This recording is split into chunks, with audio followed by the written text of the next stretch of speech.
Salam, hormatly Atavatan TV YouTube kanalının tamaşaçıları. Biz size Atavatan habarlar gepleşimizi hoş gördük.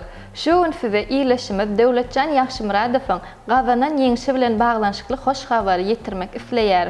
Bu hoş habary Atavatan Türkmenistan Halkara jurnal hökmünde ilkinji bolup okuyucularymyza ýetirdik. Ýeňiji yglan ediler edilmez Atavatan Türkmen Instagram hasabymyzda bu barada habary paýlaşdyk. Onuň ismini bolsa saat 06:12'de atavatan-turkmenistan.com saytyna bu baradaky habary ýerleşdirdik.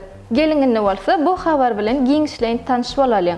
Ozal hem internet saytymyza garşyk söwüş sunugaty boýunça Türkmenistanyň turgan Döwletjan Ýagşymyradowyň Bellator 277 ýarşynyň çäklerini nowatdaky tuturşygyna çıkacakdygyny habar beripdik. Şol gün hem gelip ýetdi. Köp sany sport muşdaklarymyz bu güne uly sabyrsyzlyk bilen garaşdylar. Döwletjan Ýagşymyradow özüniň Bellatordaky ilkinji ýeňişini bayram etdi. Bu tuturşlyk Abaşanyň San Jose şäherine geçirildi. Ol özüniň Braziliýaly garşydaşy Rafael Carvalhony ikinji raundda tehnik knockout bilen ýeňmegi başardy. Şu gündäňden dünýäniň milyonlarça sport muşdaklary Türkmeniň belend ýaşyl baydagyna, Türkmeniň buýfançly ak telpegine we Türkmeniň edermen ýigidine haýran galjylyk bilen tomaşa etdiler. 32 ýaşly Döwletjan Ýagşymyradow Bellatorda çykyş edýän ilkinji türkmen turganydyr.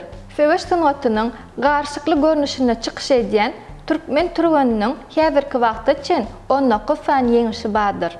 Ol Bellatorda çykyş etmek üçin 2020-nji ýylyň dekabr aýyna şertnama baglanşdy. Döwletjan Ýagşymyradow ýeňişden soňraky ilkinji medpugat ýygnagyna Türkmenistanyň prezidenti Serdar Berdimuhammedow minnetdarlygyny bildirdi. Hormatly tamaşaçylarymyz, pursatdan peýdalanyp Atavatan Türkmenistan Halkara jurnalynyň adyndan Döwletjan Ýagşymyradowy gazanan ýeňişi bilen gutlaýarys. Eger-de siz ýurdumyzda bolup geçýän habarlardan ilkinji bolup habarly bolmak isleseňiz, Atavatan TV YouTube kanalyna agza bolmagy unutmaň. Hoş, sag bolun.